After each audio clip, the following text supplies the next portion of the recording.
স্থানীয় যারা বিজেপির নেতারা যদি এখানে ঢোকেন, ঘিরে ধরবেন এদেরকে, বলবে বাবা ঠাকুরদার সার্টিফিকেট নিয়ে তারপর প্রচার করতে আসবেন। বেঁধে রাখবেন, বেঁধে রাখবেন গাছে। এসআইআর আবহে বিজেপি নেতাদের গাছে বেঁধে রাখার দাওয়াই আগেই দিয়েছিলেন অভিষেক বন্দ্যোপাধ্যায়।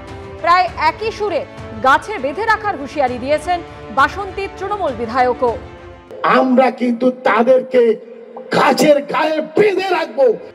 এবার তৃণমূলের শীর্ষ নেতৃত্বে দেখানো পথেই আরো এক কদম এগিয়ে গেলেন হারোয়ার তৃণমূল নেতা। বিজেপি নেতাদের উল্টো করে গাছে ঝুলিয়ে পেটানোর হুঙ্কার ছাড়লেন হারোয়া পঞ্চায়েত সমিতির সহসভাপতি আব্দুল খালেক মোল্লা। তাকে সিধা করে না, তাকে উল্টো করে গাছে ঝুলিয়ে তাই পেটাবো।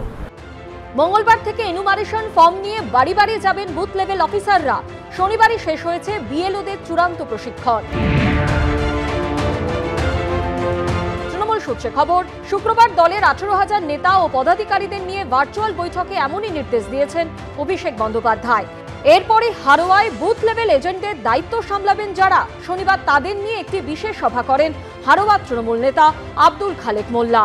সেখানে বিজেপি নেতাদের গাছে উল্টো করে ঝুলিয়ে পেটানোর হুমকি দেন হারোয়া পঞ্চায়েত সমিতির সহসভাপতি।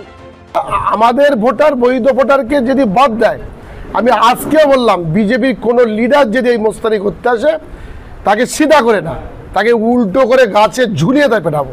বৈধ ভোটারকে, ভারতীয় নাগরিক থেকে যারা রোহিঙ্গা বলে তকমা লাগাবে, তাদেরকে আমরা ছেড়ে কথা বলবো না। তৃণমূল নেতার উদ্দেশ্যে পাল্টা হুঙ্কার এসেছে বিজেপি থেকেও। যখন পঞ্চায়েত সমিতির সভাপতি ছিল, 10 থেকে 12,000 ভুয়ো রেশন কার্ড বানিয়ে রেখেছে এই খালেক মোল্লা। ব্যবস্থা হবে, গাছে উল্টো করে কে কাকে বাঁধাবে, কিভাবে ঝোলাবে, আবার বর্ডার কিভাবে উল্টো করে ফেলা হবে, তার জন্য ভারতীয় জনতা পার্টি, সাধারণ মানুষ, হারোয়ার মানুষ প্রস্তুত আছে। পশ্চিমবঙ্গে এসআইআর প্রক্রিয়া শুরু হতেই পাল্লা দিয়ে বাড়ছে তৃণমূল নেতাদের হুঙ্কার।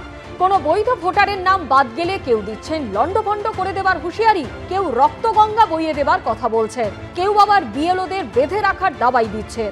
কোন তৃণমূল নেতা আবার হুঁশিয়ারি দিয়েছেন ডিটেনশন ক্যাম্প গুড়িয়ে দেবার।